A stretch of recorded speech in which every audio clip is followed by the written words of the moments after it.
नमस्कार, मैं Vivek Kumar, instructor government ITI Aliganj Lucknow. हम सभी एस्टिमेशन एंड कॉस्टिंग के न्यूमेरिकल्स के बारे में अध्ययन कर रहे हैं। ये पूरा लेक्चर हम 4 पार्ट में कवर कर रहे हैं। 3 पार्ट इसके कवर हो चुके हैं। आज आखिरी पार्ट में हम ये पढ़ेंगे कि प्लास्टरिंग के साथ हमने डिडक्शंस कैसे करने हैं, उसके बाद पेंटिंग और फिर हम डैडो स्कर्टिंग और फ्लोरिंग के बारे में जानकारी इकट्ठा करेंगे। तो आइए शुरू करते हैं। हमारे पास ये एक प्लान था जिस पे हम काम कर रहे हैं। ये हमारे पास क्रॉस सेक्शन था, सेक्शन ए। यहाँ से जब काटा जाए और इधर देखा जाए तो जो सेक्शन दिखेगा वो हमारे पास इस तरह दिखता है। एलिवेशन हमारे पास ये है और इंडेक्स है दरवाजे और खिड़कियों का, वो हमने यहाँ पे मेंशन कर रखा है। आगे बढ़ते हैं। पिछले लेक्चर में हमने जहाँ पे ख़त्म किया था वहाँ पर हम प्लास्टरिंग इनसाइड आउटसाइड वॉल का सारा प्लास्टरिंग कैलकुलेट कर चुके थे। लेकिन हमने आपसे यह भी कहा था कि ये जो दीवालों का प्लास्टरिंग एरिया होता है उसमें से दरवाजे और खिड़की वेंटिलेटर्स के एरिया को हमें सब्ट्रैक्ट करना पड़ता है, क्योंकि वहाँ प्लास्टरिंग की ज़रूरत नहीं पड़ती। तो आइए देखते हैं डिडक्शंस के बारे में। डिडक्शंस कहाँ कहाँ कैसे करना है। डोर D1 जिसका साइज़ हमारे पास पता है कि 90 सेंटीमीटर इंटू 200 सेंटीमीटर है, तो यही एरिया हमें सब्ट्रैक्ट करनी पड़ेगी। D1 डोर कितना है हमारे पास, देखिए एक डोर यहाँ पर है D1 और दूसरा D1 डोर यहाँ पर है, तो ये 2 टाइम्स हो जाएगा। ये नंबर होता है, हमेशा ही मैंने कहा है, ये लेंथ होती है, विड्थ होता है, ये हाइट या डेप्थ होता है, ये क्वांटिटी हो जाती है। यहाँ पे कुछ भी आप इन्फरेंसेस लिखते हैं, कोई अभियुक्ति लिखते हैं। देखिए लेंथ हो गया आपका 90 सेंटीमीटर, यहाँ पे सीधे मेंशन कर दिया। हाइट हो गई 2 मीटर, उसको लिख दिया। जब आप इन तीनों को मल्टीप्लाई करते हैं तो आपके पास मिलता है 3.6 स्क्वायर मीटर। अच्छा, ये स्क्वायर मीटर में क्यों है ऐसा? स्क्वायर मीटर में इसलिए है क्योंकि हम जो प्लास्टरिंग एरिया कैलकुलेट किए थे वो भी स्क्वायर मीटर में होता है, क्योंकि उसमें थिकनेस प्री डिफाइंड थी 12 mm थिक प्लास्टर हम इस्तेमाल कर रहे थे। तो यही इसी तरीके जब आप D2 देखेंगे तो D2 दरवाज़ा कितना है आप देखिए, इसमें डायग्राम में एक आपके किचन के एंट्रेंस पे है, एक टॉयलेट के एंट्रेंस पे D2 दरवाज़ा है, और आपके पास मिलता है एक D2 दरवाज़ा जो घर के बैक साइड में खुलता है, बैकयार्ड में खुलता है। तो 3 दरवाजे हो गए, इसलिए नंबर्स में हमने 3 लिखा। दरवाजे का जो साइज़ है हमारे पास वो 80 सेंटीमीटर इंटू 200 सेंटीमीटर है, तो आपने 0.80 मीटर इंटू 2.0 मीटर देखा। और यहाँ पर जब आप इसको कैलकुलेट करते हैं तो 4.8 स्क्वायर मीटर आपके पास एरिया टोटल आ जाती है। जब हम विंडोज़ की बात करते हैं, विंडो W1 देखिए कितना है। W1 विंडो एक यहाँ पर है और एक विंडो आपके पास W1 है किचन में, तो 2 विंडो हमारे पास W1 हो गई। इसका जो W1 विंडो का साइज़ है वो 90 सेंटीमीटर इंटू 120 सेंटीमीटर है, तो इसको जब मीटर में कैलकुलेट किया तो 0.90 मीटर और 1.2 मीटर, ये टोटल निकल के आता है 2.16 स्क्वायर मीटर। वहीं जब हम W2 की यानी W2 विंडो की बात करते हैं तो एक W2 विंडो यहाँ है, एक W2 विंडो यहाँ है और अगला विंडो यहाँ पर है W2, यानी कि W2 विंडो हमारे पास 3 है। इसका साइज़ जब आप W2 की देखेंगे तो 135 सेंटीमीटर इंटू 120 सेंटीमीटर है। तो ये जब हम इसको मीटर में कन्वर्ट किए तो 1.35 इंटू 1.20 इंटू 3 जब हम करेंगे तो 4.86 स्क्वायर मीटर हमें वैल्यू मिल जाती है। जब हम W3 विंडो की बात करते हैं तो देखिए W3 विंडो कहाँ पे है। एक विंडो है W3 जिसका साइज़ हमारे पास है 180 metre into 120 metre, sorry centimetres. जब हम मीटर में कन्वर्ट किए तो 1.8 मीटर इंटू 1.2 मीटर, ये आता है 2.16 स्क्वायर मीटर वैल्यू आ जाता है। वेंटिलेटर्स यानी कि रोशनदान का भी जब हम सब्ट्रैक्ट करेंगे तो वेंटिलेटर हमारे पास एक ही लगी है जो टॉयलेट में लगी है, ये एक है। इसका जब साइज़ आप देखेंगे तो 0.9 मीटर इंटू 0.60 मीटर्स है। जब इसको कैलकुलेट करेंगे तो 0.54 स्क्वायर मीटर आ जाता है। अब आप देखिए टोटल डिडक्शंस, यानी इसको जब जोड़ लेंगे तो 18.12 स्क्वायर मीटर वैल्यू आता है टोटल डिडक्शन का। जब टोटल प्लास्टरिंग एरिया में से आप कैलकुलेट इसको सब्ट्रैक्ट कर देंगे तो आएगा 243.16 स्क्वायर मीटर एरिया, जिस पे आपको प्लास्टरिंग करने की आवश्यकता पड़ेगी। और ध्यान रखिए ये जो वैल्यू आई है हमारे पास, यही वैल्यू हमें पेंटिंग के लिए भी चाहिए होगा। अब बात कर लेते हैं पॉइंटिंग। पॉइंटिंग हमें रूबल मशीनरी में करने की आवश्यकता पड़ेगी। इसको मोटार 1:3 रेशियोज करेंगे। पॉइंटिंग करने की ज़रूरत हमें बेसमेंट में और डिडक्शन स्टेप्स के डिडक्शंस में होगी। इसका कैलकुलेशन हमने यहाँ पे दिखाया, जिसका लेंथ होगा 28.40 मीटर्स और इसका हाइट है 0.14 मीटर्स। कैलकुलेट करेंगे टोटल वैल्यू तो आपके पास आता है 0.87 मीटर्स। ये जो 28.40 मीटर्स है, ये कुछ पेरीमीटर है पूरा चारों तरफ से, तो उस पर हम बात कर रहे थे। इसके बाद जो सबसे अहम है जिस पे हमें बात करनी है वो है फ्लोरिंग। देखिए फ्लोरिंग के लिए हमें क्या करना है, यहाँ पे सीमेंट कंक्रीट फ्लोर है टाइल्स के साथ, तो सबसे पहले हमें सीमेंट कंक्रीट फ्लोर बनाना पड़ेगा। इसमें जो हमने रेशियो इस्तेमाल किया है कंक्रीट का 1:4:8 का इस्तेमाल किया है। अब देखिए इसमें क्या क्या है, 1 है सीमेंट, 4 है फाइन एग्रीगेट और 8 है कोर्स एग्रीगेट। ये 8 जो कोर्स एग्रीगेट है इसमें ब्रोकन स्टोन भी हैं जिसका नॉमिनल साइज है 40 mm। 40 mm काफ़ी बड़ा होता है, 4 सेंटीमीटर हो जाता है, तो बड़े बड़े स्टोन्स भी हैं। और इसमें जो कॉस्ट आएगी, जो इसके एरिया से हम कॉस्ट टोटल कैलकुलेट करेंगे, उसमें watering, curing cost, conveyance cost, सारा का सारा लेबर चार्ज इंक्लूडेड होगा। तो इसमें वाटरिंग और क्योरिंग का मतलब क्या है कि जब हम फ्लोर बनाते हैं तो उसमें पानी की भी आवश्यकता पड़ती है। फ्लोर बनाने के बाद कंक्रीट का फ्लोर अगर हमने बना दिया तो उसमें उसके क्योरिंग के लिए पानी की भी ज़रूरत पड़ेगी। तो ये सारा जो हम इसमें जो सेगमेंट 15 में हम कैलकुलेट करेंगे, जो भी कॉस्ट आएगी वो सभी को इंक्लूड करके आएगा। आइए शुरू करते हैं। फ्लोरिंग कहाँ कहाँ हमें करने की ज़रूरत पड़ेगी, लिविंग रूम, बेडरूम, किचन और टॉयलेट में। शुरुआत करते हैं लिविंग रूम से। लिविंग रूम का साइज़ हमारा क्या है, 400 सेंटीमीटर इंटू 500 सेंटीमीटर, यानी कि 4 मीटर गुणे 5 मीटर है। इसमें हमें प्लिंथ ऑफसेट, प्लिंथ ऑफसेट का मतलब क्या है कि प्लिंथ की तरफ से थोड़ा सा हमें 5 सेंटीमीटर का स्पेस देना है। तो उस ऑफसेट को हम लगातार माइनस करते रहेंगे और उसी के हिसाब से हम कैलकुलेशन आगे बढ़ाएंगे। देखिए जो लिविंग रूम का लेंथ था वो 4 मीटर था, ऑफसेट 5 सेंटीमीटर दोनों तरफ से दिया, यानी कि इधर से दोनों तरफ से जब हमने 5 सेंटीमीटर का ऑफसेट दिया तो ये जो लेंथ इफेक्टिव आई है 3.90 मीटर्स आ गए। इसी तरीके से जब हमने इसका डायमेंशन कह लीजिए विड्थ देखा तो ये 5 मीटर था, तो ये 4.90 मीटर हमारे पास आ गया वैल्यू।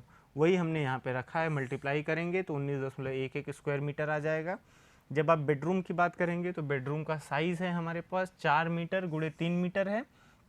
जब आप 5 सेंटीमीटर का ऑफसेट दोनों तरफ देंगे तो इसमें से 10-10 सेंटीमीटर दोनों तरफ से सब्ट्रैक्ट हो जाएगा, माइनस हो जाएगा। ये वैल्यू आ जाएगी 3.9 गुणे 2.9।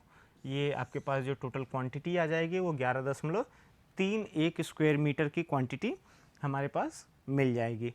वहीं जब हम किचन की बात करेंगे तो किचन में आप देखिए जो डायमेंशन है वो 260 सेंटीमीटर गुणे 180 सेंटीमीटर है। इसमें से जब आप ऑफसेट माइनस करेंगे, मतलब 10-10 सेंटीमीटर माइनस करेंगे, मतलब 5 सेंटीमीटर इन ईच डायरेक्शन, तो ये आपको मिलेगा 2.50 मीटर इंटू 1.70 मीटर। जब इसको कैलकुलेट कर लेंगे तो 4.25 स्क्वायर मीटर आपको मिल जाएगा फ्लोर एरिया। जब टॉयलेट की बात करेंगे तो टॉयलेट का डायमेंशन आपके पास गिवन है 120 गुणे 180 सेंटीमीटर्स। इसमें से जब ऑफसेट आप सब्ट्रैक्ट कर लेंगे तो ये 1.10 गुणे 1.70 स्क्वायर मीटर आएगा। और सारी क्वांटिटी एक एक है तो कोई मसला ही नहीं है, आपको सीधे इन दोनों को मल्टीप्लाई करना है, आपके पास मिल जाएगा 1.87 स्क्वायर मीटर। जब आप इन चारों को ऐड कर देंगे तो आपको मिलता है 36.54 स्क्वायर मीटर। और ये टोटल फ्लोर एरिया है आपके भवन के अंदर की। तो यहाँ से आपने देखा कि जो फ्लोरिंग करना है हमें 1:4:8 रेशियो में जो फ्लोरिंग हमें करना है वो कहाँ करना है, भवन के अंदर करना है। और जो कॉस्ट हम कैलकुलेट करेंगे वो क्योरिंग वाटरिंग के साथ कैलकुलेट करेंगे, लेबर चार्जेस के साथ। आइए फ्लोरिंग के अगले हिस्से में हम इसमें टाइल्स लगाने का काम करते हैं, देखते हैं कि कैसे विट्रीफाइड टाइल्स जो हमारे पास सप्लाई है वो 60 सेंटीमीटर इंटू 60 सेंटीमीटर की एक टाइल है। इसका जो इसी टाइल का इस्तेमाल हम स्कर्टिंग और पॉइंटिंग में भी करेंगे। इसमें जो कन्वेंस कॉस्ट है वो सारा इंक्लूडेड है। अब देखिए फ्लोरिंग हम टाइल की कहाँ करेंगे, ये बहुत आसान कैलकुलेशन होने वाला है क्योंकि सारे इंटरनल डायमेंशंस के साथ आपको लिख देना है। जैसे देखिए लिविंग रूम में आपको फ्लोरिंग करनी है तो आपको यहाँ पर ऑफसेट नहीं देना है, पूरे एरिया में फ्लोरिंग करनी है। तो यहाँ पर आप देखिए ये 5 मीटर लंबा है कमरा आपका, 4 मीटर चौड़ा है, या कह लीजिए 4 मीटर लंबा है 5 मीटर चौड़ा है। तो सीधे सीधे हमने फ्लोर एरिया लिविंग रूम में क्या कर दिया, 4 इंटू 5 मीटर्स, जो आपके पास आ गया 20 स्क्वायर मीटर्स।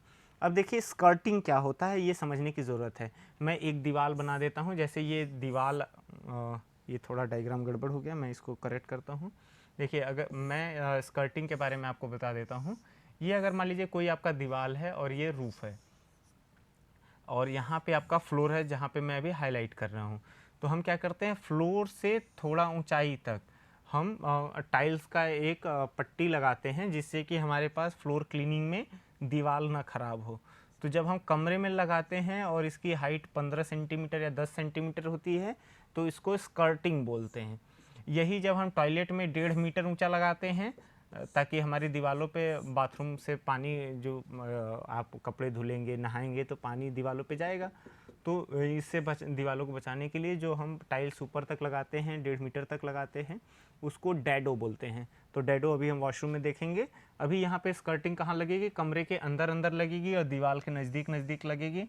तो इसके लिए हमें क्या करना पड़ेगा, ये पूरा पेरीमीटर पता कर लेना पड़ेगा, लेकिन उसमें से दरवाज़ों की लेंथ को माइनस कर देना पड़ेगा। विंडोज़ यहाँ पे सब्ट्रैक्ट नहीं होगा, सिर्फ दरवाजे माइनस होंगे। तो जो टोटल लेंथ आएगा वो हमारे पास स्कर्टिंग लेंथ लिविंग रूम के लिए वो 18 मीटर आता है। और स्कर्टिंग की जो हाइट, जो मैं ये हाइट की बात कर रहा था, ये यहाँ पे 10 सेंटीमीटर लिया गया। स्टैंडर्ड है 10 सेंटीमीटर या 15 सेंटीमीटर, इससे ज़्यादा नहीं होता। वहीं जब हम बेडरूम की बात कर रहे होंगे तो बेडरूम का देखिए फ्लोर एरिया क्या है, ये 4 मीटर चौड़ा कमरा है और 3 मीटर गहरा है। तो इसमें जब आप एरिया कैलकुलेट करेंगे सीधे सीधे 4 इंटू 3 हो जाएगा जो 12 स्क्वायर मीटर आता है। वहीं जब स्कर्टिंग की बात करेंगे, स्कर्टिंग के लिए देखिए अगेन इसमें से इस दरवाजे का लेंथ माइनस करके बाकी लेंथ को दो दरवाजे D1 और D2 का जो विड्थ है, या यहाँ पर हम लेंथ कह रहे हैं कि ये जो दरवाजे का जो फ्लोर पे लेंथ है उसको D1 और D2 का सब्ट्रैक्ट कर देंगे टोटल एरिया में से, टोटल पेरीमीटर में से, तो 14 मीटर आ जाएगा। 14 मीटर में से जब आप 14 मीटर में आप 10 सेंटीमीटर को मल्टीप्लाई करेंगे तो आपके पास आता है 1.40 स्क्वायर मीटर। तो इस तरीके से जो दो कमरों में यानी कि लिविंग रूम में और बेडरूम में जो विट्रीफाइड टाइल आप लगा रहे हैं, ये चमकीली और बढ़िया दिखने वाली टाइल होती है, तो ये आपका 35.20 स्क्वायर मीटर एरिया लगेगा। अब देखिए हमें सिरेमिक टाइल लगानी पड़ेगी किचन में। तो सिरेमिक टाइल की जो सप्लाई है हमारे पास वो 30 सेंटीमीटर इंटू 30 सेंटीमीटर की सप्लाई है, हम इसी का इस्तेमाल कर रहे होंगे।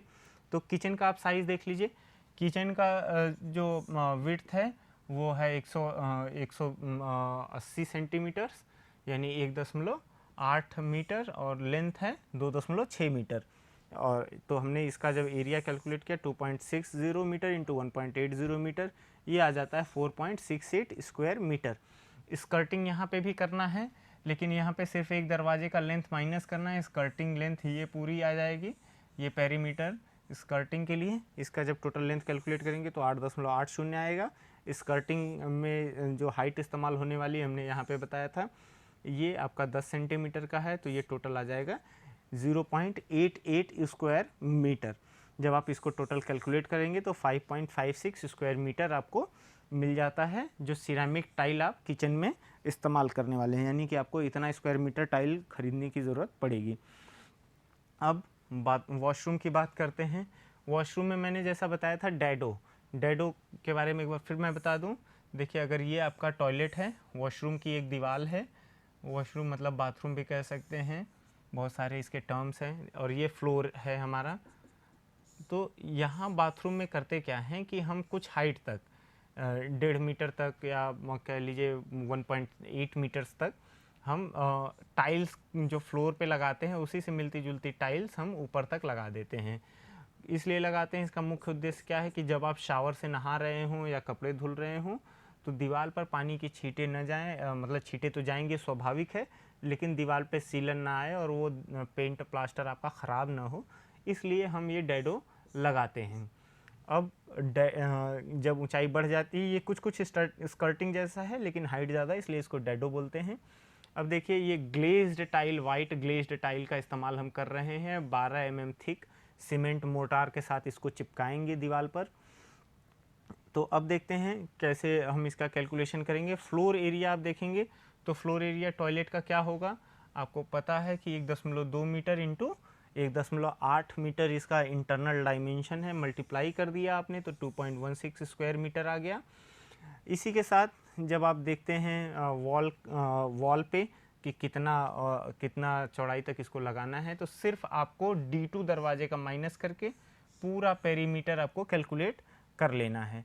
पूरा पेरीमीटर जब आप कैलकुलेट करेंगे तो 5.60 मीटर्स आपके पास टोटल पेरीमीटर आएगा। और यहाँ पे डैडो का जो हाइट दिया, हाइट और डेप्थ, ये लेंथ होता है इस कॉलम में, ये विड्थ होता है, ये हमेशा के लिए सही है। आपको ये इसी फॉर्मेट में लिखना है। ये क्वांटिटी होता है, ये नंबर्स होते हैं कि कितनी संख्या में ये आया। अब देखिए यहाँ पर जो ये 1.5 मीटर है, ये डैडो की हाइट यहाँ पे हमें दी हुई है। तो आपको जो मैं अभी पहले कह रहा था 1.8 मीटर्स भी होता है, यहाँ पर जो इस केस में हम ले रहे हैं 1.5 मीटर। जब कैलकुलेट कर लेंगे टोटल तो 8.40 स्क्वायर मीटर आपके पास आ जाएगा। और टोटल जो वाइट ग्लेज्ड टाइल्स का जो टोटल एरिया आपको चाहिए होगा वो 10.56 स्क्वायर मीटर एरिया आपको आवश्यकता पड़ने वाली है। तो इस तरीके से हमने देखा कि हम कैसे वॉशरूम में जो वाइट ग्लेज टाइल का इस्तेमाल कर रहे हैं, डैडो का इस्तेमाल कर रहे हैं, उसका कैलकुलेशन हम कैसे किए। आगे बढ़ते हैं और वाइट वॉशिंग, पेंटरिंग, प्लास्टरिंग, डिस्टेम्परिंग के बारे में भी चर्चा कर लेते हैं। देखिए वाइट वॉशिंग सबसे ज़रूरी है और ये 2 कोट में कम से कम होना चाहिए। इससे फ़ायदा क्या होता है, देखिए वाइट वॉशिंग हम कर रहे हैं वाइट सीमेंट के साथ। वाइट सीमेंट आजकल बहुत ज़्यादा प्रचलन में है। वाइट सीमेंट का पेस्ट बनाते हैं, मतलब थिन पेस्ट क्या कह लीजिए, उसका घोल बनाते हैं और उसको ब्रश से लगाते हैं, वाइट वॉशिंग करते हैं। ये यहाँ पे मेंशन्ड है हमारे पास 2 कोट में हमें इसको करना है। ये कहाँ कहाँ किया जाएगा, स्लैब पे किया जाएगा, शेड पे किया जाएगा, वॉल वगैरह पे की जाएगी। कुल मिलाकर के जो इसका रफ आइडिया है कि जहाँ जहाँ आपने प्लास्टर किया है वहाँ पे वाइट वॉशिंग करना अनिवार्य है। इसका एक और फ़ायदा है कि इससे जो हमारा सतह होता है, वाइट वॉशिंग से जो हमारा फ़ायदा है कि जो प्लास्टर किया हुआ सतह है वो स्मूथ हो जाता है, क्योंकि उसमें प्लास्टरिंग के बीच में जो फाइन होल्स होते हैं वो भर जाते हैं। फिर उसके बाद जो भी हम अट्रैक्टिव कलर, आकर्षक रंग लगाते हैं दीवार पर, वो बहुत अच्छे दिखते हैं। तो वाइट वॉशिंग करना बहुत ही अनिवार्य है, आवश्यक है। और ये हमेशा कोशिश करते हैं, हमेशा लगाया वहीं जाएगा जहाँ पर आपने प्लास्टरिंग की है। अब देखिए प्लास्टरिंग की है तो प्लास्टरिंग का एरिया हमने पहले से कैलकुलेट कर रखा है। प्लास्टरिंग हमने एक तो सीलिंग पे की है, एक वॉल पे की है। सीलिंग पे जो हमने रेशियो प्लास्टर का लिया था वो 1:3 सीमेंट और फाइन एग्रीगेट का मिक्सचर लिया था। और जब हम वॉल पे ले रहे थे तो 1:4 सीमेंट और फाइन एग्रीगेट का रेशियो ले रहे थे। और इन दोनों का ही कैलकुलेशन हम पहले कर चुके हैं। कॉलम 12 में हमने रूफ पे कितना प्लास्टरिंग करना है वो कैलकुलेट किया है। कॉलम 13 में हमने आइटम 13 में हमने कैलकुलेशन किया है वॉल पे। तो देखिए डिडक्शंस के बाद जो डिडक्शंस तो हालांकि रूफ में होंगे नहीं, तो ये हमारे पास वैल्यू आई थी 110.43 स्क्वायर मीटर। ये हमारे पास आई थी जो सीलिंग या रूफ कह लीजिए, सीलिंग ज़्यादा करेक्ट शब्द है। तो सीलिंग में जो हमने प्लास्टरिंग की थी वो 110.43 स्क्वायर मीटर किया था, तो उसी पे हमें पेंट करना, वाइट वॉशिंग करनी पड़ेगी, 2 कोट करना पड़ेगा, ये हमें ध्यान में रखने की ज़रूरत है। और वहीं जब हम वॉल का देखेंगे तो सारे डिडक्शंस को हटाने के बाद हमारे पास जो वैल्यू आई थी वो 243.16 स्क्वायर मीटर आई थी। जब आप इन दोनों को ऐड कर देते हैं तो आपको टोटल जिस एरिया में वाइट वॉशिंग करनी है वो 344.59 स्क्वायर मीटर पे आपको करना है वाइट वॉशिंग। अब देखिए जो आपने वाइट वॉश कर दिया, अपना सरफेस सतह वाइट वॉश कर दिया, उसी पे आपको पेंटिंग करने की, डिस्टेम्परिंग करने की ज़रूरत पड़ेगी। ये बहुत क्लियर कट बात है। अब कलर और उसका क्वालिटी पेंट का वो हम चुनाव करेंगे अपने बजट के हिसाब से। ये हमारे पास आज़ादी होती है, लेकिन क्वांटिटी जितना एरिया में उसको अप्लाई करना है वो तो हमारे पास पहले से कैलकुलेटेड होना चाहिए। अब देखिए, जब हम पेंटिंग की बात करते हैं, हम इमल्सन पेंट का इस्तेमाल कर रहे हैं, 2 कोट लगाएंगे प्राइमर के साथ। अच्छा, यहाँ पर पेंटिंग हमारे डोर विंडोज़ के पैनल और शटर पे पैनल या शटर और उसके फ्रेम पे की जाएगी, वो एक अलग चीज़ है, उसको हम अलग से पढ़ेंगे। अब देखिए, और यहाँ पे 2 कोट पुट्टी का भी हमें इस्तेमाल करना है, जिसके ऊपर उसको चिकना करने के लिए सैंड पेपर से रब करना है, सरफेस को क्लीन करना है, स्मूथ करना है, ताकि हमारी दीवारें अच्छी दिखें। यह जो एरिया आएगा पेंटिंग और आपका जो पुट्टी इस्तेमाल करेंगे, वो एरिया हमारा आइटम नंबर 13 में पूरा, यानी कि दीवार पर जो हमने दीवार पर ही ये इस्तेमाल करेंगे, तो दीवार का एरिया हमने आइटम नंबर 13 में पूरा कैलकुलेट किया है, जो 243.16 स्क्वायर मीटर हमारे पास आया हुआ है। अब देखिए, वुड यानी लकड़ी जो हमने नई अभी क्यूबिक मीटर्स में ख़रीदी है, उस पर हमें इस्तेमाल करने के लिए 2 कोट इस्तेमाल करना है, एक प्राइमिंग के लिए और दूसरा जो है उसके सरफेस को फिनिश करने के लिए। तो आप यहाँ पे देख सकते हैं कि कैसे शुरू करना है डोर विंडो पे। ये देखिए, जो D1 डोर है, ये 2 हमारे पास दरवाजे हैं, D1 एक दरवाज़ा, D1 कहाँ पे है, ये कमरे में है, ओके। तो इसको हम 2.5 बार पेंट करेंगे, मोटे मोटे जो हम सरफेस पे पेंटिंग का हम कोशिश कर रहे हैं, 2.5 बार नहीं, 2.25 बार है यहाँ पे, मतलब 2.25 टाइम्स हम उसको पेंटिंग के हिसाब से उसको कॉस्ट को कैलकुलेट करेंगे। देखिए, जो हमारे पास दरवाजे का पैनल का विड्थ है वो आपके पास 90 सेंटीमीटर है और हाइट है 2 मीटर। जब इसको कैलकुलेट कर लेते हैं तो 8.10 स्क्वायर मीटर आ जाता है। ये डोर के पैनल की बात हम कर रहे हैं। वहीं जब आप D2 की बात करेंगे तो D2 दरवाज़ा आपके पास 3 है। कहाँ कहाँ है देख लीजिए, ये किचन के एंट्रेंस पे है, बैकयार्ड में जो ओपन हो रहा है वहाँ पे है, और टॉयलेट के एंट्रेंस पे D2 दरवाज़ा है, जिसका फिर वही 2.25 बार उस पर पेंट करेंगे, मतलब 2.25 टाइम्स हम पेंटिंग करेंगे। और इसका जो डायमेंशन है वो 80 सेंटीमीटर इंटू 2 मीटर है। कैलकुलेट करते हैं तो 10.80 मीटर आता है। जब हम विंडोज़ की बात करते हैं तो विंडोज़ पे देखिए कि एक सरफेस पे ही बात हम करेंगे। इस पे जब आप कैलकुलेशन करते हैं तो जो W1 विंडो है वो सिंगल 2 तरीके के 2 नंबर्स में है। यहाँ पे आपको क्लियर कट दिख रहा है W1, देखिए एक W1 यहाँ है और दूसरा W1 किचन में है। तो इसको जब मल्टीप्लाई किया 1.35 तो ये 4.87 हो गया। और इस तरह से जब हम आगे बढ़ते हैं तो W3 हमारे पास विंडो 1 है, W2 विंडो 3 है। सभी के डायमेंशंस के साथ सीधे सीधे हम मल्टीप्लाई करते जा रहे हैं। यहाँ कोई भी अलग नहीं है, जो हमारे पास इंडेक्स में है सेम वही वैल्यूज़ का मल्टीप्लिकेशन यहाँ पर है सभी में। और जब सभी को मल्टीप्लाई करते हैं तो हमें टोटल वैल्यू जो वेंटिलेटर्स की मिलती है वो 0.54 स्क्वायर मीटर मिलती है। अब इसके बाद आयरन बार्स भी इस्तेमाल करेंगे हम विंडो पर आयरन बार क्यों इस्तेमाल करेंगे? प्रोटेक्शन के लिए इस्तेमाल करते हैं। तो आयरन बार के लिए जब W1 पे है तो वो हमारे पास 2 W1 है। हमने यहाँ पे 0.69 जो इंटरनल लेंथ है जहाँ पे हमें लगाना है, फ्रेम को माइनस करने के बाद ये आता है। हाइट में भी से भी फ्रेम को माइनस कर देंगे 2 टाइम फ्रेम का जो डेप्थ है, तो हमारे पास ये टोटल आता है 1.46 स्क्वायर मीटर। इसी तरीके से W2, W3 और W वेंटिलेटर्स के लिए जब कैलकुलेट करते हैं तो वो हमारे पास 3.40 मीटर, 1.53 स्क्वायर मीटर और 0.31 स्क्वायर मीटर, 0.31 स्क्वायर मीटर हमें आयरन बार्स का वैल्यू मिलता है। जब आप टोटल पेंटिंग एरिया कैलकुलेट करेंगे तो ये 35.32 स्क्वायर मीटर आता है। आगे बढ़ते हैं और दरवाजे खिड़कियों के फिक्सिंग के लिए होल्ड फास्ट वगैरह है, उस पर चर्चा कर लेते हैं। देखिए, होल्ड फास्ट क्या होता है? जो हमारे फ्रेम होते हैं, जैसे ये हमारा डोर फ्रेम है या विंडो फ्रेम है, इसको दरवाजे से वॉल से कनेक्ट करने के लिए जो होल्ड फास्ट है उसको हम कैसे लेंगे? देखिए, हमारे पास 5 दरवाजे हैं, तो उसका 5 दरवाजे में हमें हर दरवाजे में 3-3 लगाने हैं, तो कुल टोटल हमारे पास 30 होल्ड फास्ट चाहिए। विंडो में 6 विंडोज़ हैं और हर विंडो में 4 लगाने, तो 24 होल्ड फास्ट चाहिए। और सभी का वजन 1 kg है, तो इसके हिसाब से हमें 54 किलोग्राम लोहे की आवश्यकता होगी होल्ड फास्ट में।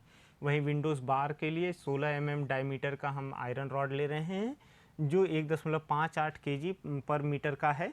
तो इसको जब आप सभी विंडोज़ और वेंटिलेटर्स के लिए चेक करेंगे सभी के डायमेंशंस के साथ और उसके लेंथ के साथ, तो ये आपको मिल जाएगा टोटल 80.1 मीटर आपको बार चाहिए होगा, जिसका वज़न जो हमारा रेट है वो 1.58 kg पर मीटर का है। तो इस तरीके से जब आप टोटल स्टील का वैल्यू देखेंगे तो 126.58 kg आपको स्टील चाहिए, जो होल्ड फास्ट में और डोर विंडोज़ के बार में चाहिए। तो इसको जब हम टोटल किए तो 1.8 क्विंटल लोहा हमारे पास आया। आपने इस पूरे पाठ में जो हमने 4 हिस्सों में कवर किया, उसमें आपने देखा कि कैसे हम एक BHK का कमरा, जिसमें एक बेडरूम, एक लिविंग रूम और एक किचन टॉयलेट था, उसका हमने सारा का सारा एस्टिमेशन किया। स्टार्ट किया था हमने कहाँ से, साइट के क्लीनिंग से। उसके बाद हमने देखा अर्थ वर्क, उसके बाद फिर हमने प्लिंथ में फाउंडेशन में PCC की, फिर हमने फाउंडेशन में ब्रिक वर्क किया, हमने फिर उसके बाद डैम प्रूफ कोर्स लगाया, सुपर स्ट्रक्चर में ब्रिक वर्क कैलकुलेट किया, सारे डिडक्शंस ब्रिक वर्क के हटाए। उसके बाद फिर हम प्लास्टरिंग की बात की, हमने डोर विंडोज़ में इस्तेमाल होने वाले लकड़ियों की बात की। ये लकड़ी दो तरीके से हम कैलकुलेट कर रहे थे। फ्रेम के लिए हम क्यूबिक मीटर्स में लकड़ी कैलकुलेट किए, जो डोर पैनल शटर्स थे उसके लिए हमने स्क्वायर मीटर में कैलकुलेट किया। फिर उसके बाद हमने प्लास्टरिंग की बात करी थी। प्लास्टरिंग के बाद हमने वाइट वॉशिंग, पेंटिंग, डिस्टेम्परिंग की बात करी। फिर हमने कुछ लोहों जो स्टील बार्स इस्तेमाल होने वाले हैं, मसलन होल्ड फास्ट और जो ग्रिल्स लगाए जाएंगे विंडोज़ पे, उसका कैलकुलेशन किया। और सारा कैलकुलेशन जब आप देखेंगे इन पूरे 4 लेक्चर्स की सीरीज़, आपको सभी लेक्चर्स सीक्वेंस में देखने चाहिए, क्योंकि एक ही प्रॉब्लम को हमने पूरे डिटेल में समझाने का प्रयास किया है। जब आप lecture estimation and costing numerical 1, 2, 3, 4 चारों देखेंगे तो आपको क्लियर कट आइडिया होगा कि कैसे आप किसी मकान का एस्टिमेशन कर सकते हैं। इसमें हालांकि अभी भी जो स्टैंडर्ड रेट के हिसाब से हम जो मटेरियल की क्वांटिटी है, इंडिविजुअल मटेरियल क्वांटिटी जैसे brick, cement, fine aggregate, coarse aggregate, steel, ये हमारे मुख्य मटेरियल हैं, और वुड यानी कि टिम्बर, इन सभी का जब हम क्वांटिटी कैलकुलेट करके मार्केट रेट से मल्टीप्लाई करेंगे तब हमें इसकी कॉस्टिंग पता चलेगी। अभी तक हमने एस्टिमेट किया है। यह पूरा पाठ आपके सामने मैंने प्रस्तुत करने के लिए रेफरेंस के तौर पे निमी द्वारा बनाई गई ई-बुक का इस्तेमाल किया है। मैं समझता हूँ कि ये एस्टिमेशन का पूरा लेक्चर का सीरीज़ आप सभी के लिए मददगार साबित होगा। धन्यवाद।